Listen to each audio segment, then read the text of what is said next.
नमस्कार दोस्तों, आपका स्वागत है। आज हम बात करने वाले हैं मांसाहार के बारे में। मांसाहार सही है या गलत है, मांसाहार पुण्य है या पाप है, उसके बारे में हम बात करेंगे। हम एक कथा के माध्यम से बात करेंगे दोस्तों। यह कथा उस समय की है जब भगवान श्री कृष्ण अपने बालपन में थे। एक बार श्री कृष्ण पेड़ के नीचे बैठे बांसुरी बजा रहे थे। उसी समय एक हिरण दौड़ता हुआ आया और उनके पीछे जाकर छुप गया। वह हिरण बहुत ही घबराया हुआ था। भगवान श्री कृष्ण ने उसके सिर पर हाथ फेरते हुए कहा, क्या हुआ, तुम क्यों छुप रहे हो? उसका पीछा करते हुए एक शिकारी भी वहां पहुंच गया और बोला, यह मेरा शिकार है, यह मुझे दे दो, इस पर मेरा अधिकार है।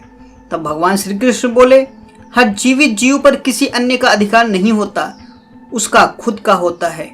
तब शिकारी क्रोध में बोला, यह मेरा शिकार है, इसे मैं पका कर खाऊंगा। तब भगवान श्री कृष्ण बोले, किसी भी जीव को मार कर खाना मांसाहार और पाप की श्रेणी में आता है। क्या तुम पाप के भागी बनना चाहते हो? मांसाहार पुण्य है या पाप, क्या तुम्हें नहीं मालूम? क्या धर्म तुम नहीं जानती? तब वह शिकारी बोला, मैं तुम्हारे जितना ज्ञानी तो नहीं हूँ कि यह जानूं कि मांसाहार पुण्य है या पाप, पर मैं यह जानता हूँ इससे मेरी भूख मिटेगी और जीव को मार कर खाना कोई हर्ज नहीं है। मांसाहार से एक तो वह जीव बंधन से मुक्त हो जाता है, फिर मांसाहार से मना क्यों किया जाता है? मांसाहारी होने को क्यों नहीं कहा जाता? वैसे भी मैं इसको मारकर नीच योनि से मुक्ति दिलाकर पुण्य ही कमा रहा हूँ, फिर इस पर पाबंदी क्यों? इसे तो प्रोत्साहित करना चाहिए।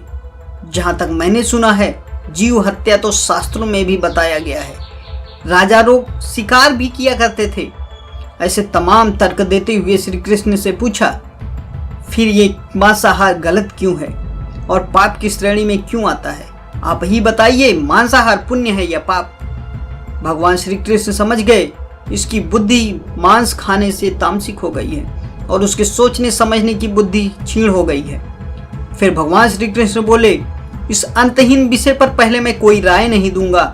मेरी इस छोटी सी कथा सुनने के बाद तुम ही उत्तर देना कि मांसाहार पुण्य है या पाप, और तुम्हें मांस खाना है या नहीं, या तुम खुद निर्णय लो। वह शिकारी सोचने लगा, इसमें मेरा तो कोई घाटा नहीं है, इस कथा को मैं सुन ही लेता हूँ, मेरा मनोरंजन भी हो जाएगा और बाद में मुझे इसका मांस भी मिल जाएगा।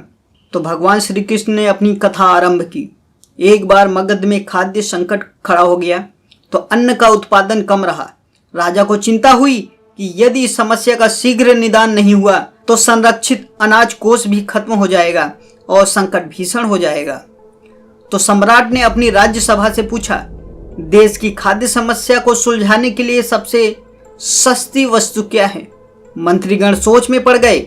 चावल, गेहूं, आलू इत्यादि को उगाने के लिए बहुत परिश्रम करना पड़ता है। वह तभी प्राप्त होता है जब प्रकृति का प्रकोप ना हो। ऐसे में तो कुछ सस्ता हो ही नहीं सकता। तभी शिकार का शौक रखने वाले एक मंत्री ने सोचा, यही उत्तम अवसर है, क्यों ना अंधाधुंध शिकार के लिए राजा की अनुमति ले ली जाए। उसने सभा में कहा, सबसे सस्ता खाद्य पदार्थ है मांस। इसके लिए धन खर्च करने की आवश्यकता नहीं है और पौष्टिक खाना भी मिलता है।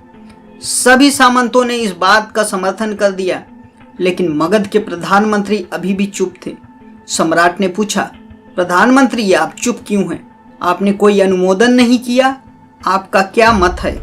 प्रधानमंत्री ने कहा, मैं यह नहीं मानता कि यह कथन सत्य है कि मांस सबसे सस्ता पदार्थ है। फिर भी इस विषय पर मैं अपने विचार आपके सामने कल रखूंगा। प्रधानमंत्री उसी रात मांसाहार का प्रस्ताव रखने वाले सामंत के घर पहुंचे।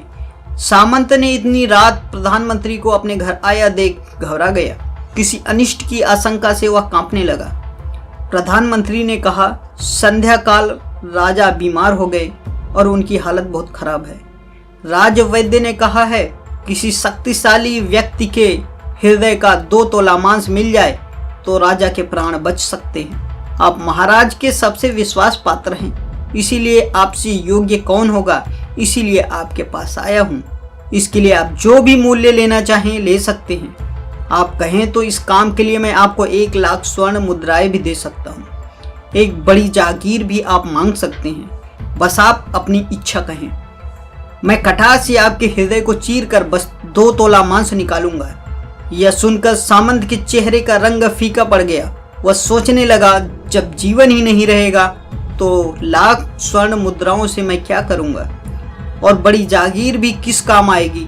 वह झटपट अंदर भागा और अपनी तिजोरी से 1 लाख स्वर्ण मुद्राएं लेकर आया। मुद्राएं उसने प्रधानमंत्री को दिया और प्रधानमंत्री के पैर पकड़ लिया। गिड़गिड़ाते हुए बोला, श्रीमान, मैं आपकी 1 लाख मुद्राओं में अपनी 1 लाख मुद्राएं और मिला रहा हूँ।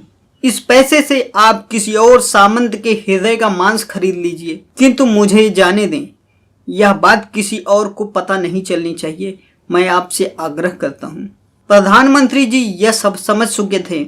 वह उसे और थोड़ी मानसिक पीड़ा देना चाहते थे। प्रधानमंत्री ने आगे कहा, सामंत, आप शरीर से बलिष्ठ हैं, आपकी कद काठी महाराज से मिलती जुलती है, इसीलिए राजवैद्य ने खास तौर पर आपका ही नाम लिया है। आपके दान से हमारे महाराज की जिंदगी बच सकती है। आप कहें तो मैं आपको अपना प्रधानमंत्री पद भी दे दूंगा और आजीवन आपका कर्मचारी बनकर रहूंगा, पर प्रजा से हमारा राजा न छीने। वह सामंत फंसता हुआ दिख रहा था। उसने शरीर पर अंग वस्त्र पहनकर अपने जूते भी पहन लिए। जैसे ही वह वहां से भागने वाला था, वह तुरंत प्रधानमंत्री के पैरों में लेट गया। उसने याचना की, प्रधानमंत्री, मैं इसकी योग्य नहीं हूँ। जब प्राण ही नहीं रहेंगे तो प्रधानमंत्री पद का या राजा का सिंहासन भी मिल जाए तो मैं उसका क्या करूँगा। आप चाहें तो मेरा सब कुछ ले लें, पर मेरे प्राण न लें। मैं अपना ये भवन और सारा धन आपको सौंपता हूँ। रातों रात राज्य से निकल जाऊंगा। इतना कहकर वह अपने घोड़े की ओर भागा और जैसे ही अपना घोड़ा गठने लगा, आवाज आई, अरे अरे, तुम भागे जा रहे हो अपने परिवार को छोड़कर। किसके भरोसे छोड़कर चले जा रहे हो? सामंत बोला, मेरे प्राण से प्रिय कुछ भी नहीं है। जब जीवन ही नहीं रहेगा तो कुटुंब और परिवार का क्या करूंगा? जीवन रहा तो ऐसे ही सुखी रह लूंगा। इतना कहकर घोड़े पर छलांग मारकर बैठ भी गया। चलने ही वाला था कि प्रधानमंत्री ने घोड़े की लगाम पकड़ ली। वह सामंत से बोला, भागने की कोई जरूरत नहीं है, आप आराम से घर पर ही रहिए, मैं किसी और का प्रयास करता हूँ। यह कहकर प्रधानमंत्री वहां से चले गए। प्रधानमंत्री के वहां से जाने पर सामंत के अंदर कुछ तो जान आई, परंतु बेचैनी बनी रही। उसकी नींद खराब हो चुकी थी। मुद्राएं लेकर प्रधानमंत्री बारी बारी से सभी सामंतों के घर गए और सभी से राजा के लिए हृदय का 2 तोला मांस मांगा, परंतु कोई भी राजी नहीं हुआ। सबने अपने बचाव के लिए प्रधानमंत्री को 1 लाख और 5 लाख मुद्राएं तक दे दी। इस प्रकार प्रधानमंत्री ने एक ही रात में करोड़ों स्वर्ण मुद्राएं जमा कर लिया। फिर सुबह होने से पहले ही अपने महल में पहुंच गया। अगले दिन राजसभा में सभी सामंत समय से पहले ही पहुंच गए। सभी यह जानना चाहते थे कि राजा स्वस्थ है कि नहीं, लेकिन कोई भी किसी से भेद नहीं खोलता था। सबको राजवैद्य की तलाश थी, उनसे ही कुछ सूचना मिल सकती थी। प्रधानमंत्री ने सैनिकों को आज्ञा दे रखा था, जब तक महाराज राज्यसभा में ना आए किसी भी सामंत को महल से बाहर नहीं जाने दिया जाए। राजा सभा में अपनी चिरपरिचित गति से आए और अपने सिंहासन पर आकर बैठ गए। सभी सामंतों ने देखा, कहीं से भी राजा उन्हें अस्वस्थ नहीं लगे। उन्हें कुछ तो हुआ ही था, पर ऐसा लग नहीं रहा था कि राजा को कोई तकलीफ थी। प्रधानमंत्री ने उनसे झूठ बोला। हर सामंत के मन में यही विचार चल रहा था, पर कोई किसी को कुछ नहीं बोल रहा था। तभी प्रधानमंत्री ने राजा के समक्ष 1 करोड़ स्वर्ण मुद्राएं रख दिया। राजा ने पूछा, ये स्वर्ण मुद्राएं किसके लिए हैं और कहां से आई? प्रधानमंत्री ने कहा, 2 तोले मांस के लिए इतनी धनराशि जुटाई गई है, पर 2 तोला मांस नहीं मिला। अपनी जान बचाने के लिए सामंतों ने यह मुद्राएं दी है। अब यह विचार आप करें कि मांस कितना सस्ता है।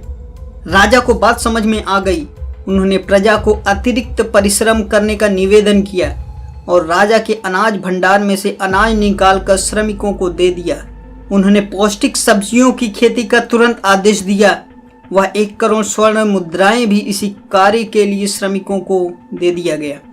ऐसे साग सब्जी तेजी से उगी, जिससे प्रजा का कल्याण भी हुआ और पौष्टिकता भी मिली। कुछ समय बाद मौसम अनुकूल हुआ और खेती लहलहाने लगी। इस प्रकार राज्य से खाद्य संकट हमेशा के लिए खत्म हो गया।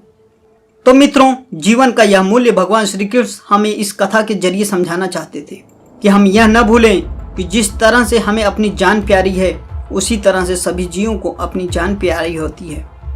अपने दिल से जानिए पराये दिल का हाल। यदि संसार के संबंधों से मुक्त करने का तर्क सही है, यदि जीव हत्या, जीव संसार को बंधन से मुक्त करने का तरीका सही है, तो अत्याचारी द्वारा किया गया नरसंहार भी मान्य है। वह ये भी तर्क दे सकते हैं, वह लोग जीवन के कष्ट से आप लोगों को मुक्त कर रहे हैं। अगर उसके लिए वह जीवन बोझ होता तो कभी भी अपनी जान बचाने के लिए संघर्ष नहीं करता, आपसे भागता नहीं। जो आपके सामने असहाय हो जाता है उसे प्राण गंवाने पड़ते हैं। जिन जीवों को मारकर आप खा रहे हैं उन्हें तो प्राण बचाने का अवसर भी नहीं मिलता। बर्बरता सिर्फ वही नहीं है जहां सिर्फ मानव का रक्त बहता है, बर्बरता उसे भी कही जाती है जहां स्वार्थ भाव के लिए किसी भी जीव की हत्या कर दी जाए। हम अंत समय में जिंदगी भर पापों के लिए जिंदगी भर सुकर्म करने की कोशिश करते हैं, परंतु यह भूल जाते हैं कि जब वह जीव हमारे लिए काटा गया और हमारे लिए तड़पा तो उसका श्राप हमें इस जीवन में ही नहीं बल्कि अगले जीवन तक साथ नहीं छोड़ेगा। श्री कृष्ण से यह ज्ञान पाकर शिकारी परिपूर्ण हो गया और उसने श्री कृष्ण के चरण पकड़ लिए। उसे ज्ञान की प्राप्ति हो गई और वह जान गया महानता जीवन लेने में नहीं बल्कि जीवन देने में है। शिकारी भगवान के आगे हाथ जोड़कर वहां से चला गया और कसम खा लिया कभी भी संपूर्ण जीवन में किसी भी जीव को चोट नहीं पहुंचाएगा। तो दोस्तों, कैसी लगी आपको हमारी यह वीडियो, यह जानकारी कमेंट बॉक्स में जरूर डालिएगा। तो मिलते हैं अगले वीडियो में, तब तक इंतजार कीजिए दोस्तों। धन्यवाद।